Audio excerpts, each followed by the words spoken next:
Good afternoon and welcome back to A Mighty Blaze. I'm here with Michael Soffer, author of Our, Our Nazi and American Suburbs Encounter with Evil. This is Ellen Comisar, and we are trying again. We had some technical difficulties the first time, and so hopefully we won't this time. I'm delighted to welcome Mike. His book, what came out this week, is published by the University of Chicago Press. And it is an important read, especially at our time of rising anti-Semitism in America and around the world.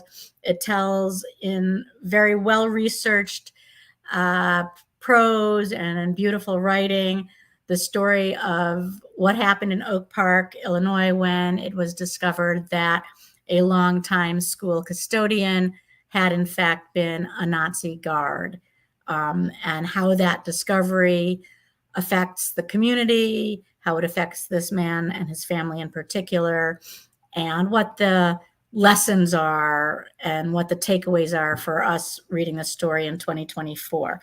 So very quickly, for those of you who are longtime Blazers, welcome back. For those of you who are new to the Blaze, welcome.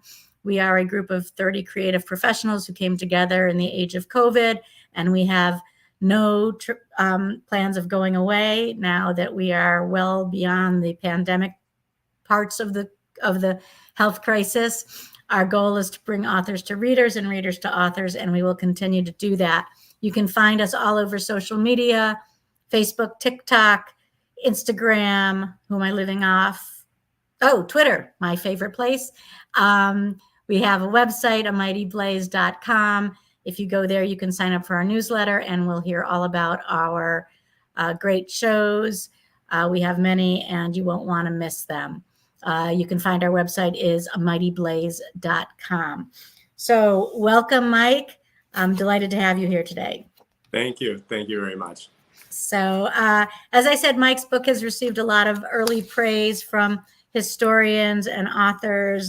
Jonathan Eig, the Pulitzer Prize winning author of King, A Life, calls it an important work of history and says that Mike illuminates an overlooked yet remarkable story of an American community's reckoning with justice in the wake of the Holocaust. He has achieved what the best history writers aim to do, shaping our view of the present by opening eyes to a new view of the past. Hasia Diner, a historian of some acclaim and an expert in Judaic studies, says Our Nazi reads like a novel, but is in fact a fine piece of scholarship that combines the history of the Holocaust, American policy, and life in suburbia in the post-war period.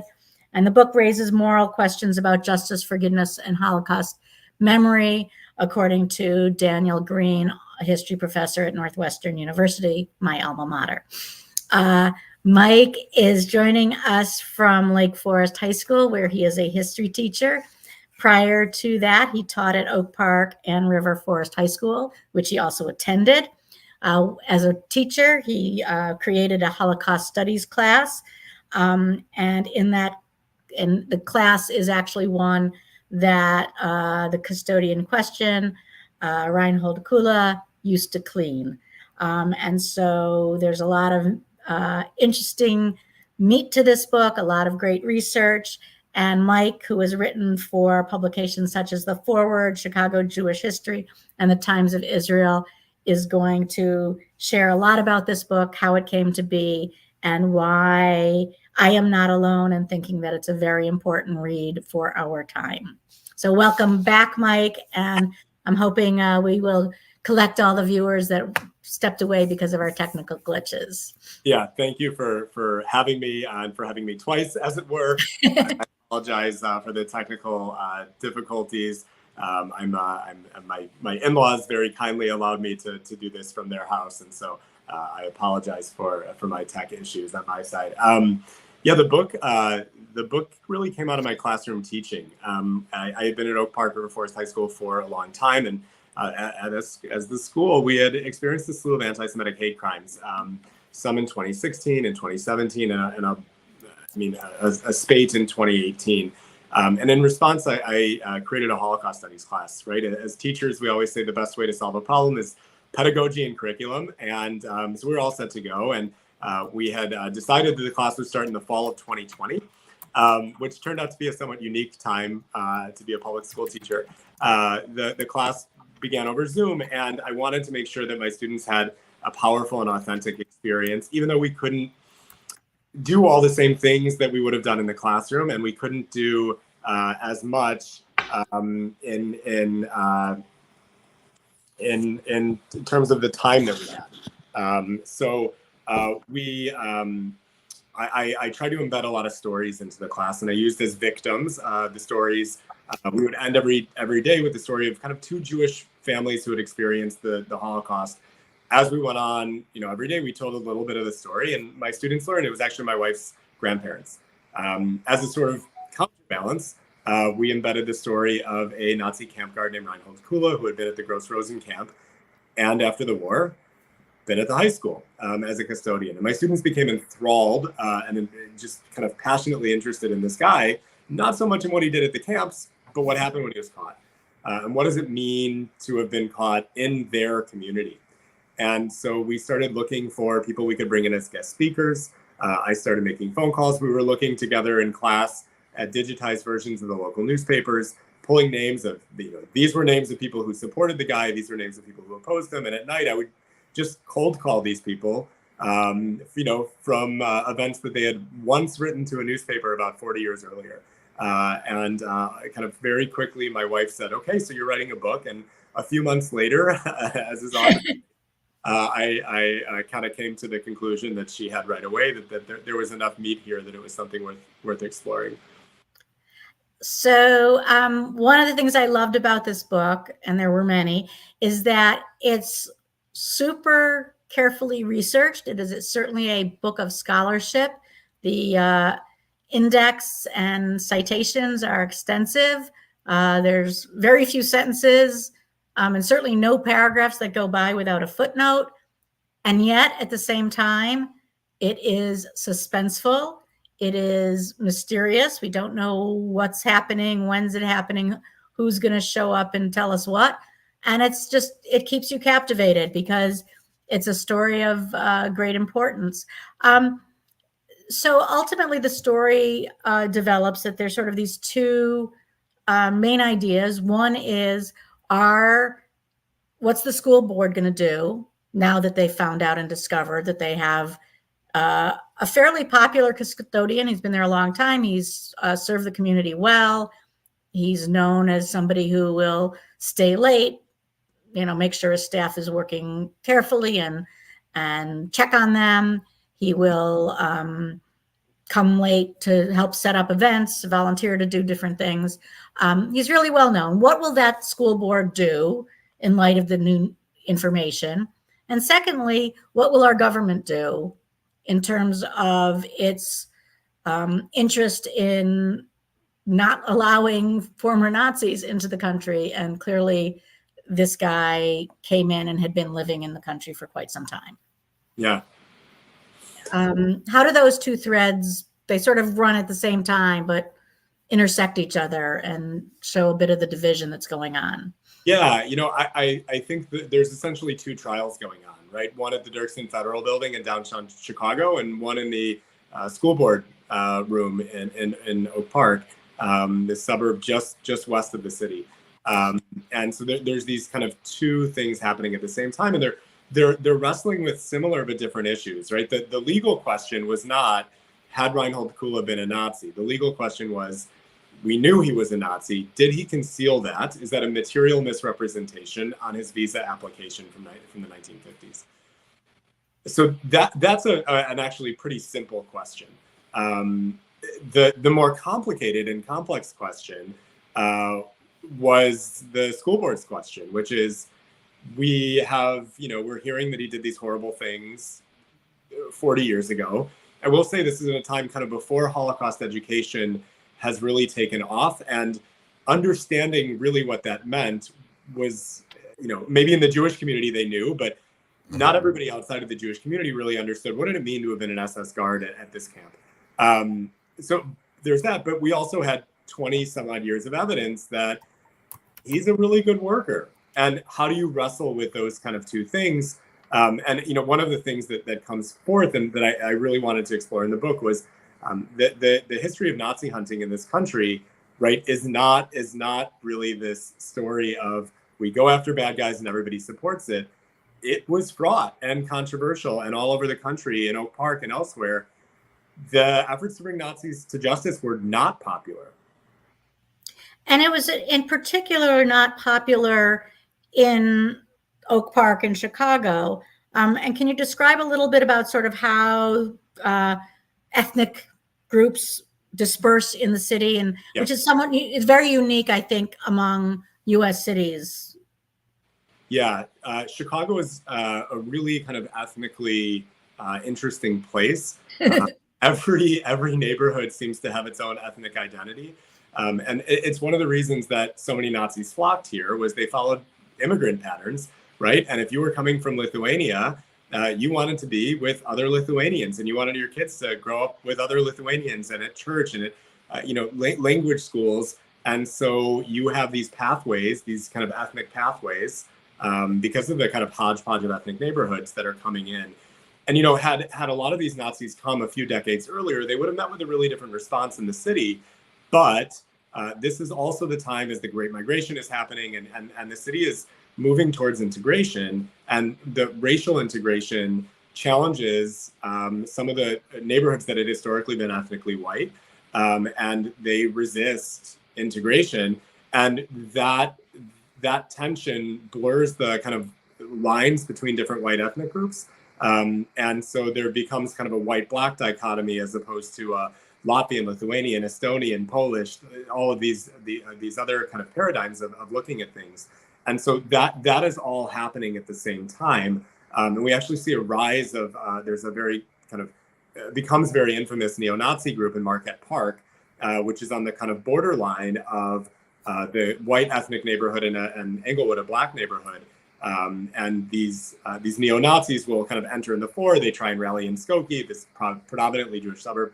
And they kind of come to support Reinhold Kula too. But it's all of these kind of things happening. And so there are Nazis all over the country. They tend to be in more industrial cities, but Chicago was such a common place. And a couple of the so-called Nazi hunters who I ended up meeting and interviewing for the book would joke that one said he could stand outside of a Ukrainian church and throw a baseball and hit the homes of 6 Nazi collaborators without straining his arm. And then he paused and he said, and I don't even have a great arm. They were just so all over the place here. Yeah. I think it was striking that your research showed that there are about 10,000 Nazis, known Nazis, who came into the country. And in many instances, sometimes they hid it and we're just saying, oh no, I happened to be in the country. But other times there were documents. Reinhold Kula, his marriage certificate was used as one of the documents he had to show. I forget whether it was to immigration or to the school board, and it very clearly showed his title as a member of the SS. Yeah, the 10,000 number comes from Alan Ryan, who was one of the early heads of the Office of Special Investigations, which becomes in the late 70s, early 80s, the kind of Nazi hunting branch of the Justice Department. The number's probably less than that. He was extrapolating from a larger data set, and so he says there were upwards of 10,000. It is probably a less, but one would be a lot, right? Correct. And that we know, there were the Office of Special Investigations pursued over 100, and basically did not miss in their pursuits. I mean, they were, you could not have been more diligent in the pursuit, and they often would undercharge because they only would pursue a case that they were more than 100% sure. Kula was typical, right? We have 1 or 2 instances where people changed their name. There had been the Andrija Artakovic, who had been the interior minister of the independent state of Croatia. He'd been in charge of implementing Nazi racial laws and overseeing the concentration camp system in the independent state of Croatia, where 500,000 or so innocent individuals were murdered. He comes in using a false name. Within a couple of years, he starts using his real name again, and is very, very deeply supported by his congressman. who bemoans on the congressional floor the persecution of Andrija Artakovich, that anybody should want this high-level Nazi. But yeah, Kula and many of the others, they're not trying to hide it, right? You hide things that you're sure you did were wrong. And when he was getting his wife on his insurance plan, he handed over his marriage license, as you said, which was registered at the camp and listed him by his Nazi rank, SS Unterscharführer. And nobody blinked. Yeah, I don't know. It's impossible to know at this point, right? This is 1959. I don't know if they, I've handed in a marriage license to get my wife on my insurance. I don't know that anybody deeply analyzed the document. If they noticed, it didn't bother anybody. I'm not sure they noticed, but he certainly, the kind of larger thing historically is he's not trying to hide it. No. And he, he was, sort of that all-American guy, had the barbecues, cared about the big boxing matches, showed up at school events. He was not, he wasn't somebody who was like stuck in his house and just hunkering down in any sense. So as the knowledge comes out and the school board gets active in trying to decide whether or not it's morally right to have a teacher, a custodian, an employee in the schools interacting with students who has this past, not from a legal standpoint, but more from a moral standpoint. Who do we want to be an exemplar to our students? The local media takes on an unusual role. I will, as you know, I'm a journalist by training, and the media seems to immediately sort of have this bias, if I'm not misreading what you wrote. Or not. And do you have any insights into why that was? You would think that this was, a local story that had great significance and they'd want to, listen to both sides and fuel the engine that is media. I mean, this is all pre-internet, obviously. Yeah. But you go back and you look very closely at both what was written by the staff members and what letters were being published, and you sort of have to scratch your head, or at least I did. Yeah, it's fascinating. At the high school, there's a few different folks who support Kula, and for very different reasons. One of the ones who I talk about in the book, who's this beloved figure, adored in the community, this really wonderful longtime math teacher, was weary of, are we comfortable letting a teacher go or a faculty member go while there's a trial going on, right? And he says, it's not for me to decide if he's guilty or innocent, good or bad. There's a proceeding going on. It's going to take a few more months. Let's just wait. This is a workers' rights issue, right? Right. And whether you agree or not, because the deportation trial is really about, did he lie on his visa? There's a very reasonable, thoughtful argument. And there was one other teacher who tries to work with him and is explicitly anti-Semitic. And he says, I don't want to talk to you, right? That's not what we're doing here. So there's that on the staff side. For the journalists, I honestly, I don't know. And it was fascinating because as I was writing the book, I reached out a lot of times and could not. It was ironic because, they're journalists, right? They recognize the importance of this, but they would not talk on the record about their reporting. Interesting. So, I think there was a lot of it. I think that they were along with where the community was. The community was largely supportive of him. There's, I don't know if there were these kind of ethnic bonds or kind of a lack of empathy for the pain the Jewish community was feeling. Maybe all of these things. There might have been some pressure coming too, which, unfortunately, when this is not a new story, there are journalists who are less focused on objectivity and what the facts are and can be swayed. I hope I was never one of them, but certainly, this was a small community paper, a weekly. It wasn't, a big city story, but even in the Chicago press, the story, it sort of flared up here and there, but they were mostly little articles that were that you got now and then. Yeah. But it was very striking that, clearly the journalist who wrote most of the stories was not eager to listen to or give equal weight to those who opposed Kula. Yeah, I mean, to the extent that he's interviewing the defense attorney and not the Justice Department, and printing, the defense attorney's responses not as comments but as fact. Right. At one point, there's this page, and he has this huge box that says, Kula is a good man. He always has been. It's just straight from the opening statement of the defense attorney. All right. So you have all this going on at the time. And the other thing that was striking was that Oak Park and the school board in particular were very concerned about their image. Yeah. Which there was sort of this, I don't know, conundrum, I would say, or, tension that you have somebody that's very concerned about their image and yet not, but hesitating in part for, employment rules, et cetera, on what cause could we, remove this staff member, but had no concern about how having a Nazi on staff was affecting their image. It was much more about this, are we fair? Yeah, one of the things I talk about in the book is one of the first folks of color to move into Oak Park is Percy Julian and his wife.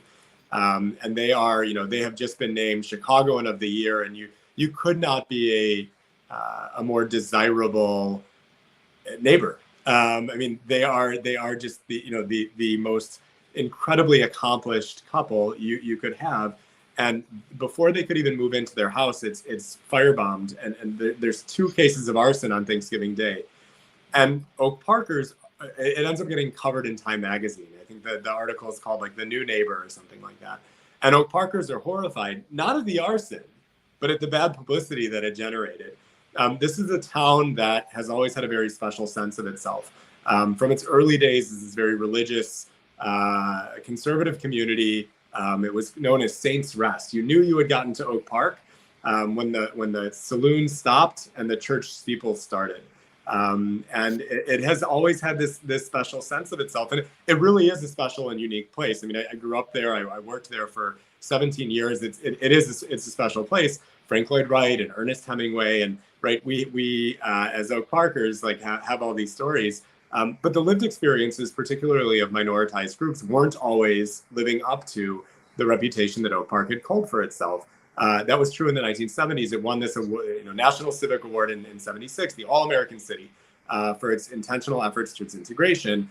And David Axelrod, who goes on to have this other career after journalists can do anything, Axelrod writes, the town's only 6% Black when it's winning these awards for integration. And so I think the reputation and the lived experiences didn't always kind of match. And I think that there was this kind of genteel sense of controversy is bad, right? And generating news is bad. And maybe we can wait out the storm.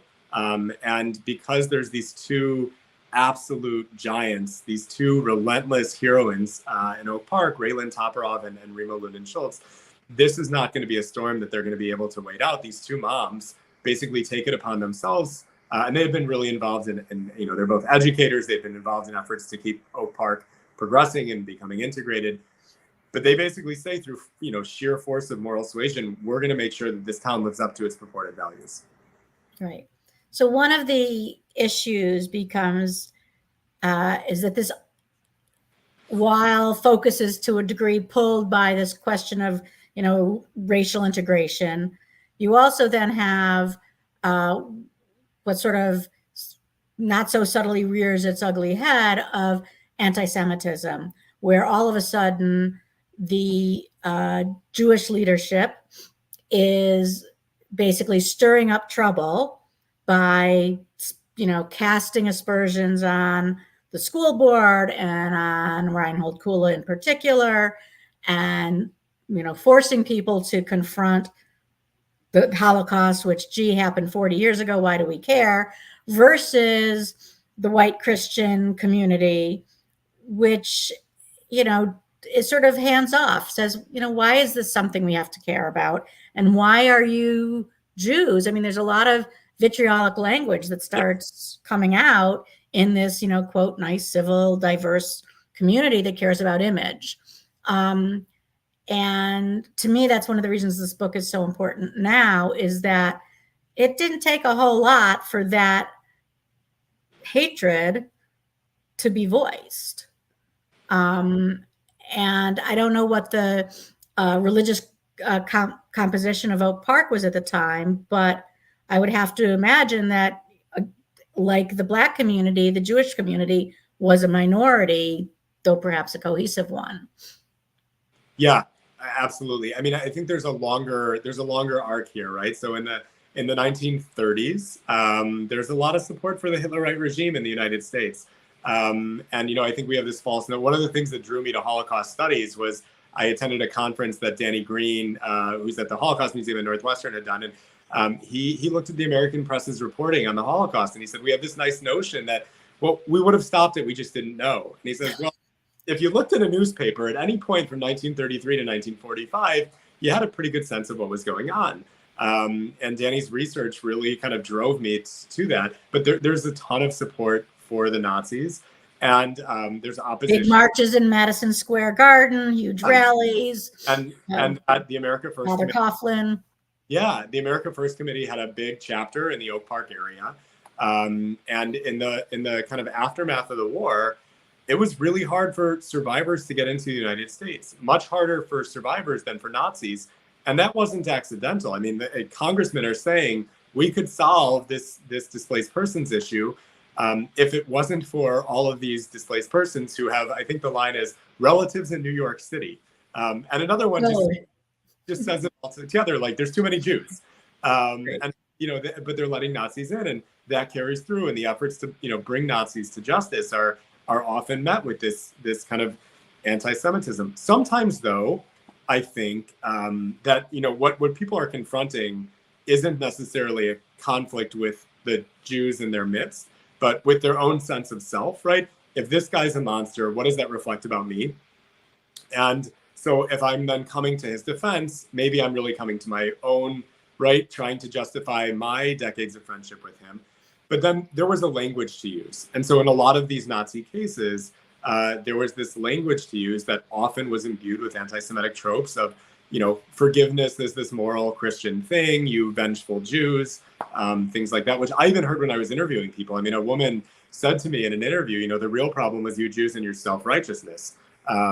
Which, again, like if you're trying to defend a Nazi is a bold thing to do. That's a little chilling. I just got goosebumps hearing that.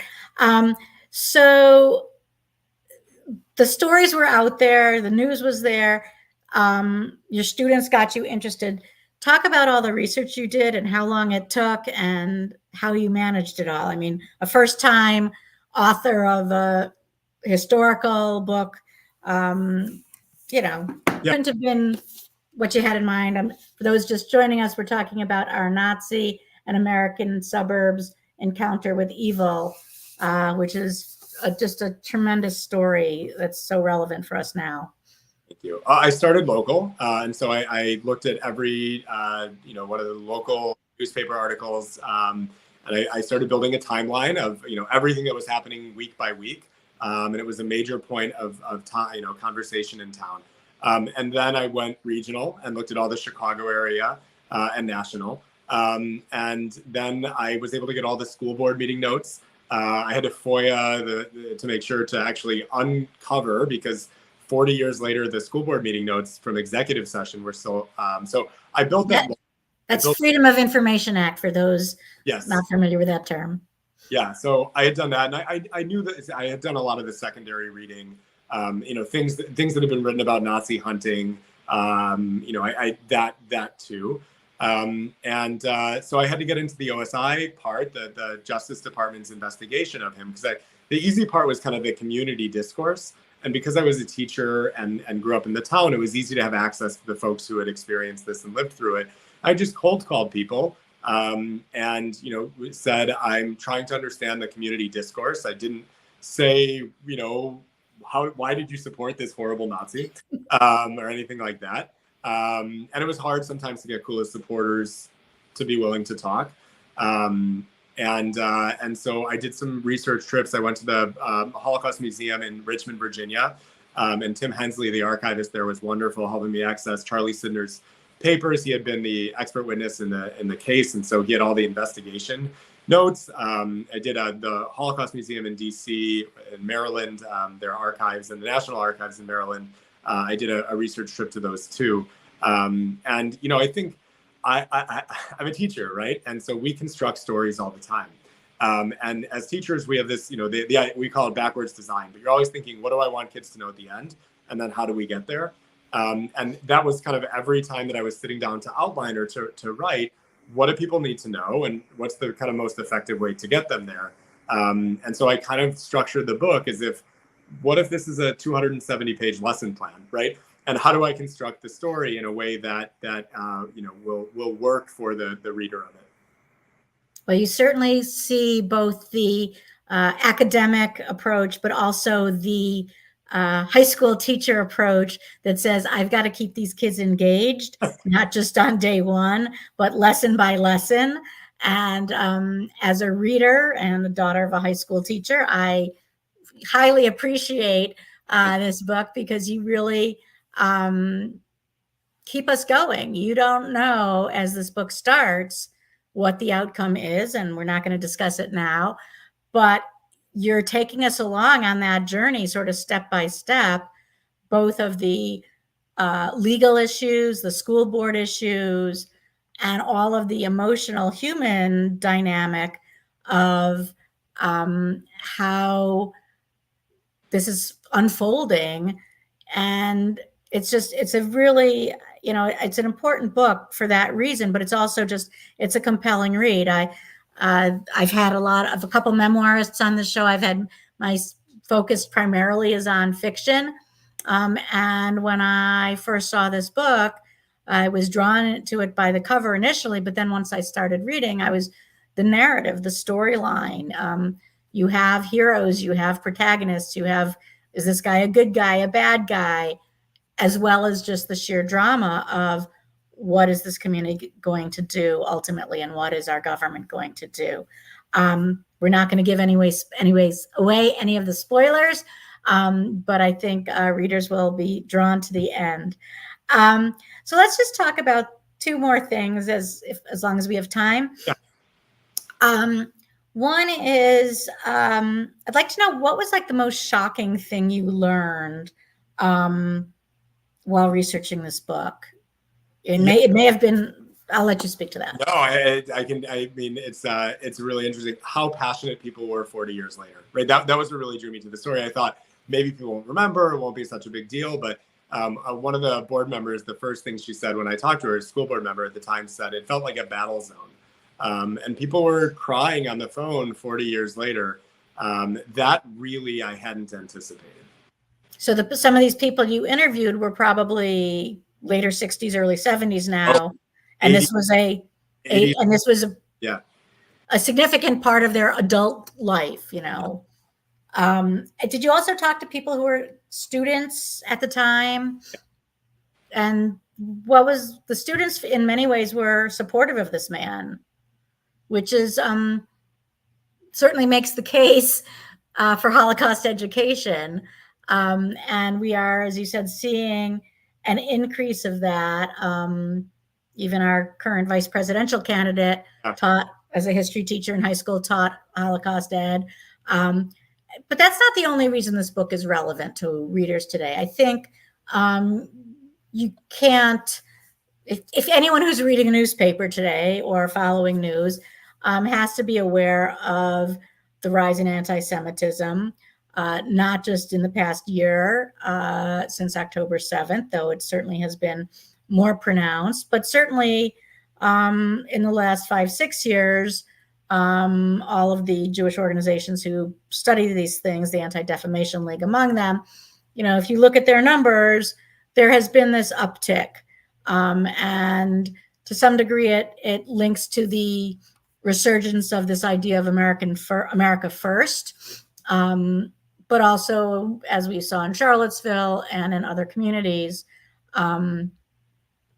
it's out in the open now again. And I think I guess perhaps for a while in Oak Park and Chicago and other cities, it was pretty well hidden. Do you have any insights from your research that help explain this increase? Yeah, I think we can think of it in terms of waves, right? Where the wave comes crashing in, but I know you're in Florida, so this might be a problematic metaphor. But the wave comes crashing in, but the water is always there. And I don't think anti-Semitism ever goes away. I think for a while after the Holocaust, it was untoward to say out loud, which doesn't mean that it goes away. I think anti-Semitism can manifest in a lot of ways.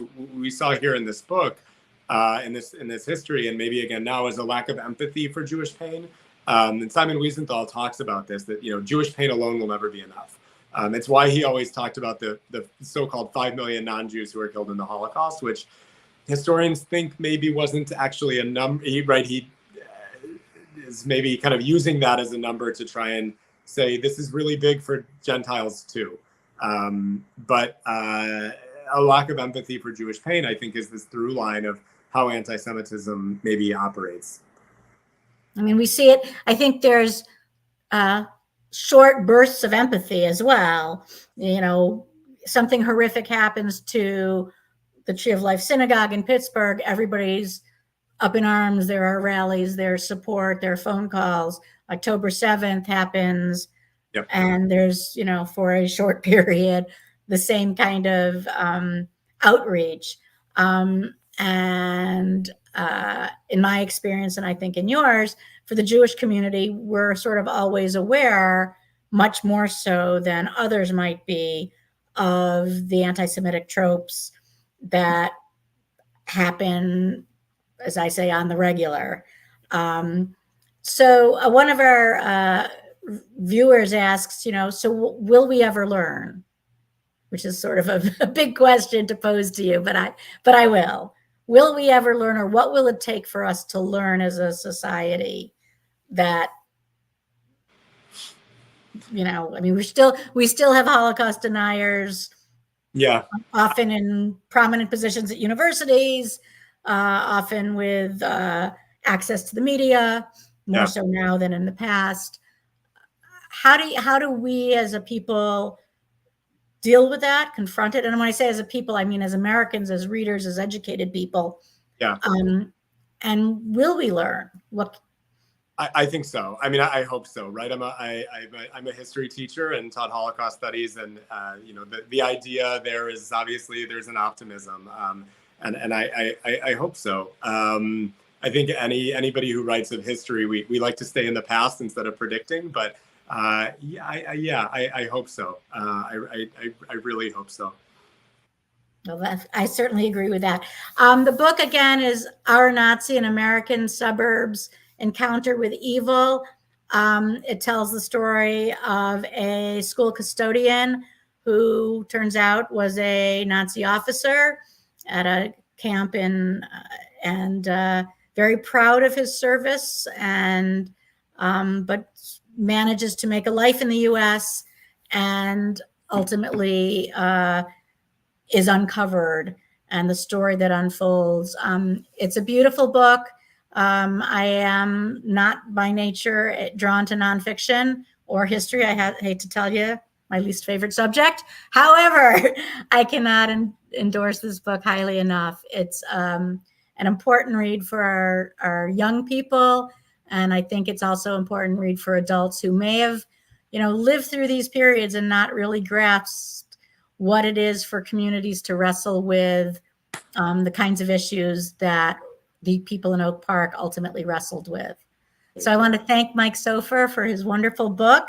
So he's got to get back to the classroom, but we very much appreciate his taking time out of his day to join us on A Mighty Blaze. I will be back next week really soon on Wednesday. Please make a note. It's not Thursday as usual because of the Jewish holidays. But next Wednesday, I will be talking to K.E. Semmel, who has written a debut novel, The Book of Losman, I believe it's pronounced. And it's about a translator who is concerned that his son will inherit his Tourette syndrome. And it should be a fascinating discussion I know the author personally, and the book is another great selection for our debut spotlight. So I hope to see Blaze Nation again. Till then, keep reading, and thanks again, Mike. Thank you so much.